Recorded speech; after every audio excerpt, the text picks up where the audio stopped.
Everyone, फिर से आप लोगों के सामने हाजिर हो गया हूँ एक कहानी के साथ। आज का कहानी में मैं बताऊंगा, इसमें होता यूँ है, जैसे कि आप लोग जानते हो आजकल का दौर जो है सोशल मीडिया की दौर है और इसी सोशल मीडिया के ज़रिए बहुत कुछ होता है। तो सोशल मीडिया के ज़रिए ज़्यादातर दोस्ती भी होती है। वैसे ही एक महिला जो है अपने आप को सुंदरता दिखाने के लिए वो जब किसी से बातें किया करती है, अक्सर लोग करते हैं, तो ऐप के ज़रिए जो फ़िल्टर यूज़ किया जाता है, उसमें बहुत सारे फ़िल्टर यूज़ होता है और सामने वाले व्यक्ति से जब बात करते हैं, सामने वाले से जब वीडियो कॉल में बात करते हैं तो बहुत ही ज़्यादा खूबसूरत दिखाते हैं। तो वो फ़िल्टर यूज़ करके एक लड़का से वो बातें किया करती थी, क्योंकि यहाँ पर महिला जो है 2 बच्चों की माँ होती है, 2 लड़कियों की माँ होती है। दोनों लड़कियों की शादी करवा चुकी थी और शादी हो चुकी थी और महिला की उम्र जो हो 45 साल होती है। अब एक 45 साल की महिला जो है एक लड़का से बातें किया करती थी। अपने आप को बहुत ही मेंटेन करके रखती थी, बहुत ही खूबसूरत दिखाती थी।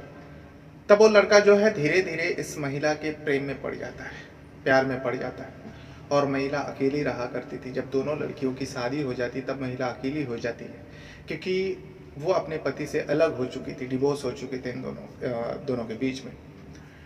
तभी जो है एक दिन प्लान करते हैं जो एक काम करो, लड़का भी चाहता था जो उनसे मिले और ये महिला खुद चाहती थी जो मुझसे कोई मिले, अकेलेपन दूर हो।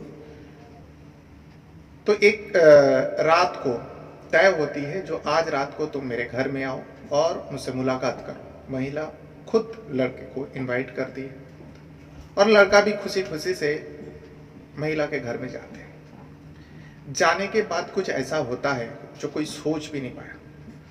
जाने के बाद कुछ तो हुआ था जिसके वजह से वो लड़का जो है कुछ ही पलों में उस घर से बाहर चले जाते हैं। खाली घर से बाहर ही नहीं जाते, महिला के पास जो कार रहती है वो भी ले लेते हैं, महिला का डेबिट कार्ड भी ले लेते हैं, कीमती सामान भी घर से ले लेते हैं। और सबसे बड़ी चौंकाने वाली बात ये होती है, महिला को मार भी डालते हैं जान से।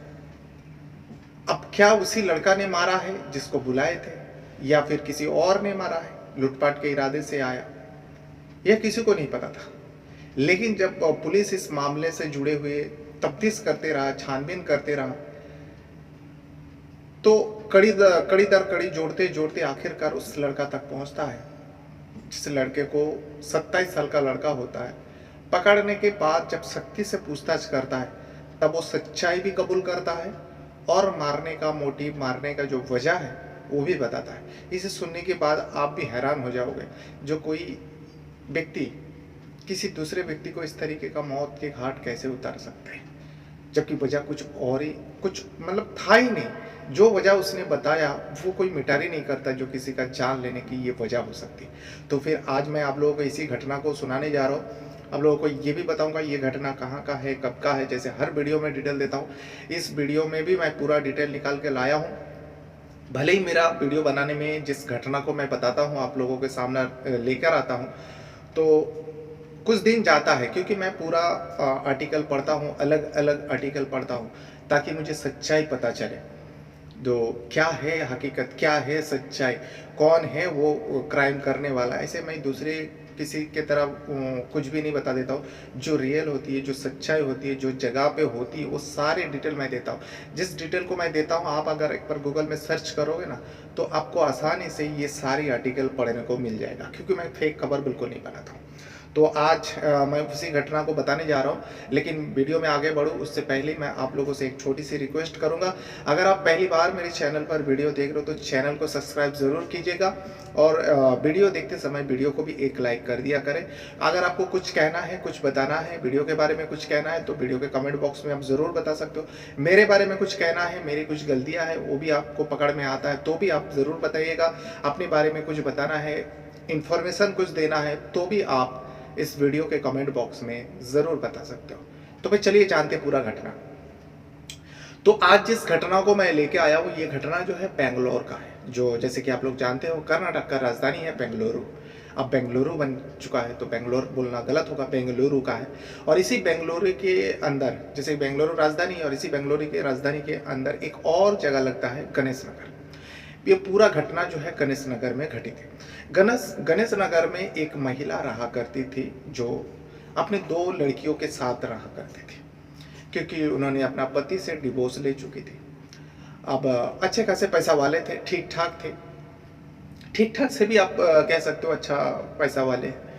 तो पहली लड़की की शादी जो है, बड़ी वाली लड़की की शादी काफ़ी साल पहले हो चुकी थी और दूसरी वाली जो लड़की है, शादी छोटी वाली लड़की का शादी कुछ ही समय पहले करवाए थे। और जैसे ही दूसरी लड़की की शादी हो जाती तो महिला अकेली पड़ जाती है, अकेली रहा करती थी। 45 साल की होती है, नाम होती है शोभा। अब शोभा उस गणेश नगर में एक मकान पर वो अकेली रहा करती थी। जैसी छोटी वाली लड़की का शादी हो जाती है तो लड़की भी ससुराल जाके यही उसको चिंता लगा रहती थी जो माँ अकेली पड़ चुकी है।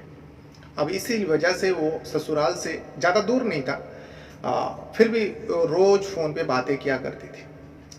वैसे ही हुआ 18 अप्रैल के दिन में उसने 2-3 बार फ़ोन किया, लेकिन माँ की फ़ोन नहीं उठ रहा था, रिप्लाई नहीं हो रहा था। तभी जो है उसने दिन से लेकर रात तक करीब 10-12 मरतबा फ़ोन किया, लेकिन माँ के फ़ोन में रिस्पॉन्स नहीं आ रहा था। घंटियाँ पूरी जा रही थी लेकिन फ़ोन नहीं उठ रहा था। तभी उस लड़की को चिंता होने लगी, जो आखिर ऐसा क्या हो गया, माँ तो कभी ऐसा नहीं किया। अगर बाई चांस नहीं भी उठाती, मिस कॉल देखती तो फ़ौरन रिप्लाई करती, लेकिन आज पहली बार ऐसा हुआ। माँ को इतनी बार फ़ोन लगाया गया, ऐसा भी नहीं जो स्विच ऑफ बता रहे, फ़ोन पूरा रिंग जा रहा है, फिर भी माँ फ़ोन नहीं उठा रही और फ़ोन रिप्लाई भी नहीं कर रही है। तो बड़ी चिंता होने लगी। तभी जो है दूसरा ही दिन, क्योंकि ज़्यादा दूर नहीं था, दूसरा ही दिन वो जो लड़की होती है छोटी वाली, वो अपने माँ के घर पहुँच जाती है। यानी 19 अप्रैल की बात कर रहा हूँ मैं, 19 अप्रैल 2024 की। तो 19 अप्रैल को वो अपने माँ के घर आती है, तो आने के बाद देखती है कि घर की जो दरवाज़ा है वो खुला हुआ है। तो उसे लगा चलो माँ अंदर होगी, इसीलिए दरवाज़ा खुला है। तो वो घर के दरवाज़ा में चली जाती है। तो उसी घर की बेटी है तो बेल डोर बजाने या कुछ आवाज़ करने की ज़रूरत नहीं समझती। उसके मायके हैं, उसके खुद के घर है। तो अंदर जाती है, अंदर जाने के बाद उसके चीखें निकाल आती है। जैसे चीखती है, चिल्लाती है, आस-पास पड़ोसी सब लोग आ जाते हैं। आने के बाद जो मंज़र देखता है, इसे देखने के बाद किसी का भी पैर तले ज़मीन खिसक सकता है। क्योंकि सब लोग देखता है जो उस घर में रहने वाली जो महिला होती है शोभा, शोभा के किसी ने मर्डर कर दिया। और मर्डर इसलिए पता चल रहा है, उस महिला को जिस हिसाब से वो गिरी पड़ी है, जिस हिसाब से वो घर के अंदर थी, एक झटके में कोई भी बता सकता है जो इस महिला के साथ हादसा हुई है। उसके बाद फ़ौरन जो है बेंगलुरु की बात है तो राजधानी की बात है, चाहे किसी भी राज्य का हो। अब राजधानी की बात है तो फ़ौरन पुलिस को बुला लिया जाता है, पुलिस भी मौका बरदात पे पहुंच जाता है। अब पुलिस आती है, फॉरेंसिक टीम आती है और छानबीन में लग जाता है। सबसे पहले तो उस बॉडी का मुआयना करता है, तो बॉडी का मुआयना करने के बाद बॉडी को कब्जे में लेकर पुलिस अपना कार्रवाई करते हैं, पोस्टमार्टम के लिए भेज देता है। अब यहाँ पे घर में और छानबीन करता है, पता चलता है ये जो रो रही है इसकी लड़की है, कुछ समय पहले इसकी शादी हुई है, बड़ी लड़की भी आने वाली है, उसको भी फ़ोन कर दिया गया। 2 लड़की की माँ होती है, ये अपने पति से अलग रहते हैं। अब ये सारे बात तो हो रहा था, लेकिन उसके बाद घर का मुआयना कर रहा था, जो देखो शायद लूटपाट के इरादे से आया। महिला अकेली रहते इसीलिए आसानी से लूटपाट करके और महिला को मार के चले गए। लेकिन ज़्यादातर ऐसा नहीं होता, लूटपाट करने वाला कभी मारता नहीं, लेकिन कभी कभार और देख लेते हैं तो इस वजह से हाथापाई होती है और मार के चले जाते हैं। ऐसा भी लग रहा था पुलिस वाले को। तो पुलिसकर्मी जब देख रहा था तो घर का कुछ कीमती सामान भी गायब था और लड़की लोग बता रहे थे जो हाँ घर का ये सारे सब सामान गायब है। और सबसे बड़ी जो चौंकाने वाली एक मंजर सामने आता है, उस घर में एक बियर की बोतल रखी हुई थी। जब बियर की बोतल के बारे में उस लड़कियों से पूछा जाता है क्या तुम्हारी माँ ड्रिंक करती थी, तो इसमें दोनों लड़कियों मना कर देती है, नहीं जो माँ हम लोग के सामने तो कभी नहीं की और इसके बारे में हम लोग बता भी नहीं सकते।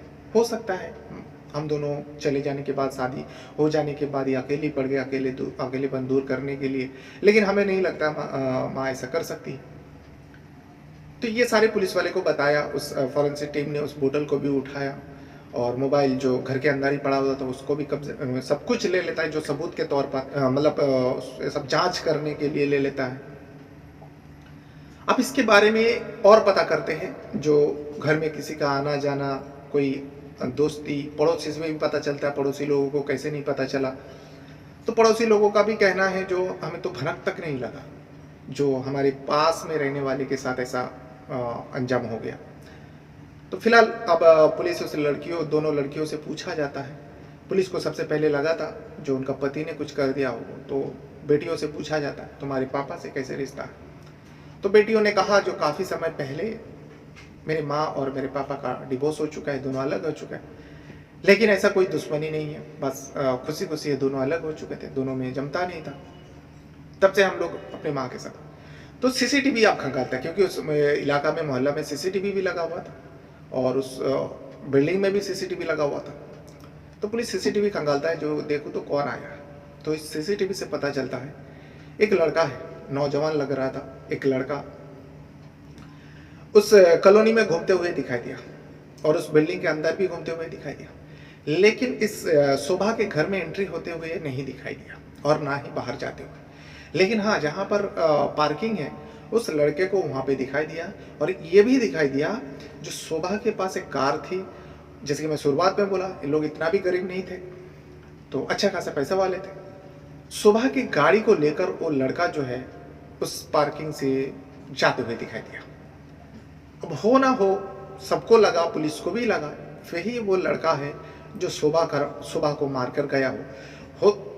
इस सीसीटीवी में तो नहीं दिख रहा, घर के अंदर एंट्री होते हुए, घर से बाहर एग्जिट होते हुए, बाहर जाते हुए नहीं दिखाई दे रहा, लेकिन इस लड़के का ही हाथ है, ये कंफर्म हो चुका था। अब उस लड़के के बारे में सब लोग से पूछा जाता है, लड़कियों से भी पूछा जाता है, लेकिन सब लोग मना कर देते जो इस लड़के को हम लोग नहीं जानते, इससे पहले हम लोग कभी नहीं देखा। इतना तो पता चला, छानबीन से भी पता चला, उसका जो हस्बैंड है उनसे भी बातचीत किया, लेकिन उनका हस्बैंड को भी सुनने के बाद शॉक्ड हुआ जो उनके वाइफ का किसी ने मर्डर कर दिया। बहरहाल ये सब पुलिस ने खंगाला, लेकिन अब जानना था, वजह जानना था कौन है आखिर वो कातिल और मारने का वजह क्या है।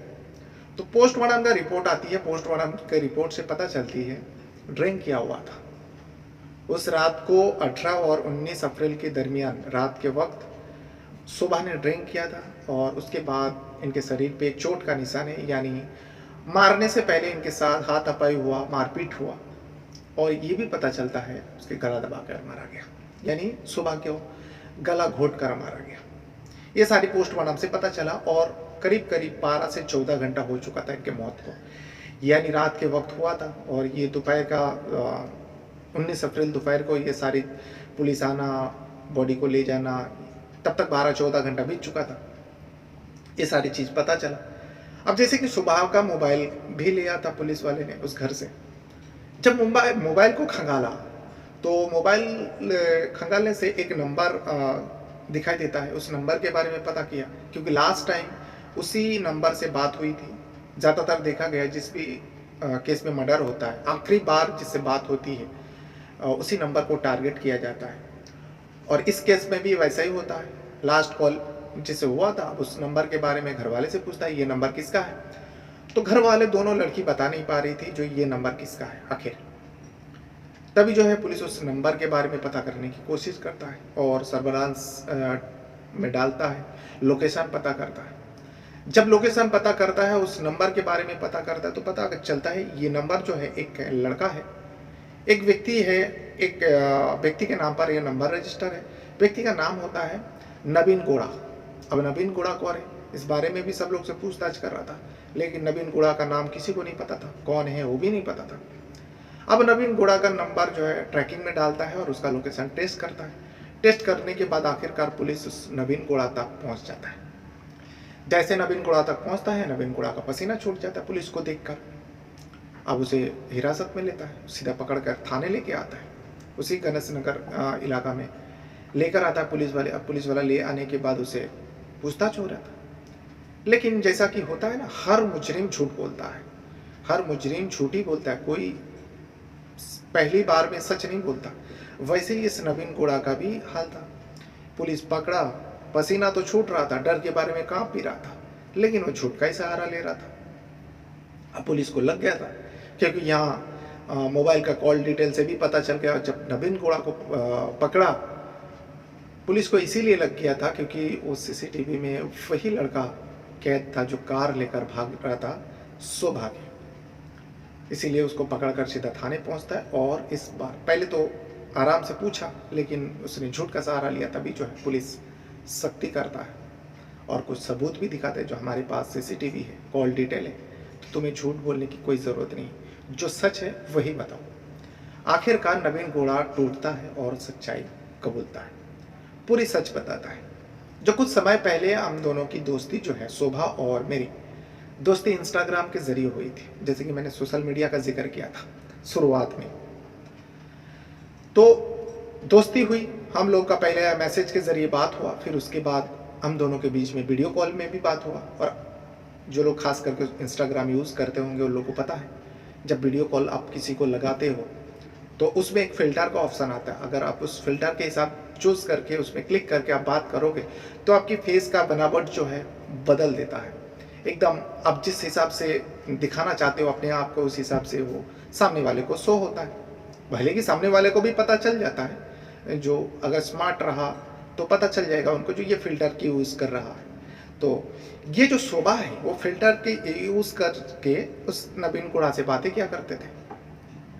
अब यहाँ नवीन गुड़ा एक 27 साल का लड़का है। अब ये उम्र ही है बहकने की। शोभा की खूबसूरती देखती है तो वो दीवाना हो जाता है शोभा का। फिर क्या, ये सिलसिला चलने लगता है। कुछ समय तक चला, एक दूसरे से सब कुछ शेयर किया, एक दूसरे से सब कुछ बयां किया। शोभा बताती है जो मैं अकेली रहा करती हूँ, और शोभा ने इस नवीन गुड़ा के कहने के मुताबिक शोभा ने उसे झूठ बोला था। शोभा शुरुआत में जिस हिसाब से अपने आप को दिखा रहे थे और अपनी उम्र भी कम बताए थे और अकेली रहती थी ये भी बताए थे। तो एक दिन प्लान करते हैं जो दोनों को मिलना है। शोभा भी अकेलेपन महसूस कर रहे थे और नवीन भी चाहता था। इस उम्र में कोई भी लड़का हो या लड़की हो बहक ही जाते हैं, लेकिन शोभा को कंट्रोल में करना चाहिए। और शोभा को भी क्या पता था, अब उस नवीन से वो मिलना चाहती थी। तो तय होता है हमारे घर में कोई नहीं है, नबील के लिए नवीन के लिए भी अच्छा है। नवीन घोड़ा भी तय हो जाता है। पार्टी बनाना था 18 अप्रैल और 19 अप्रैल की रात को। शोभा इनवाइट करती है तो नवीन घोड़ा भी जाते समय एक बियर की बोतल ले जाता है। ले जाने के बाद दोनों शराब तो पीता है, दोनों बियर पीते हैं। लेकिन तभी वो पोस्टमार्टम से भी पता चला था जो हाँ उन्होंने कुछ बियर वगैरह ली थी, शराब पिया हुआ था। अब शराब पीने के बाद कुछ बातें हुई दोनों के बीच में। अब जब रियल लाइफ में नवीन शोभा को देखा तो नवीन गुड़ा को पसंद नहीं आया। जिस हिसाब से वो वीडियो कॉल में बातें किया करती थी, उसके रूप देखा था, उसकी खूबसूरती देखी थी, वो फिदा हुआ था। लेकिन ये रियल लाइफ में ऐसा नहीं था, जिस वजह से नवीन गुड़ा को बहुत गुस्सा आया। और इसी बात को लेकर दोनों में कहाँ सुनी हुई, ये नवीन गुड़ा का तहरीर है पुलिस वाले को। दोनों में थोड़ा नोकझोंक हुई, बातें हुई। फिर उसके बाद जो है नवीन गुस्से में जाने लगा। तब जो है नवीन का कहना है, जो शोभा मुझे ये कहने लगे, जो देखो आए हो, दोस्ती हुई है, तो तुम ऐसे कैसे जा सकते हो? जिस काम के लिए आए हो उस काम तो करो, उस काम को तो करो। यानी दोनों के बीच में जो है वो खास करके शोभा जो है वो नवीन से कुछ संबंध वगैरह के मांग कर रही थी। लेकिन ये नवीन उनके उम्र को देखते हुए, उनके रूप को देखते हुए नवीन को पहले झटका लगा, इसीलिए वो नहीं चाहते थे जो मैं ये सब नहीं करूँगा। ये नवीन का कहना है। हालांकि पुलिस अभी पूरा तफ्तीश करेगा तब सच्चाई सामने आएगा, लेकिन नवीन यही चीज़ बता रहा था, नवीन गुड़ा। और उसके अलावा सच तो कोई बता भी नहीं सकता। नवीन ये सब पुलिस वाले को बताया जो वो मुझसे ज़बरदस्ती करने लगा। लेकिन कहीं ना कहीं नवीन भी झूठ बोल रहा है। झूठ इसलिए बोल रहा है, आपको मैं थोड़ी देर में बताऊंगा। तब जो है नवीन गुस्सा होता है और कहता है जो मैं उसे गुस्से में आकर मार देता हूँ। वो गिर जाता है, गिरने की वजह से उसकी मौत होती है। लेकिन पोस्टमार्टम से पता चला उसका गला घोटा गया और मारपीट हुई। ये तो पता चला, ये नवीन ने भी माना, जो हाँ हम दोनों के बीच में थोड़ा बहुत लड़ाई हुई, हाथापाई भी हुआ। लेकिन अगर यही सच है, अगर वो ज़बरदस्ती कर रही थी शोभा, तो फिर सुबह के घर से कीमती सामान गायब होना, और सबसे बड़ी बात जो है सुबह के डेबिट कार्ड भी घर से गायब होना। जब बैंक का डिटेल खंगाला तो पता चला सुबह के बैंक अकाउंट से करीब 2 लाख रुपए भी ट्रांजैक्शन हुआ, वो भी एटीएम कार्ड के जरिए, डेबिट कार्ड के जरिए। और वो डेबिट कार्ड नवीन गुड़ा के पास से अवेलेबल होता है पुलिस वाले को। अब उससे भी बड़ी बात, पार्किंग से कार ले जाना।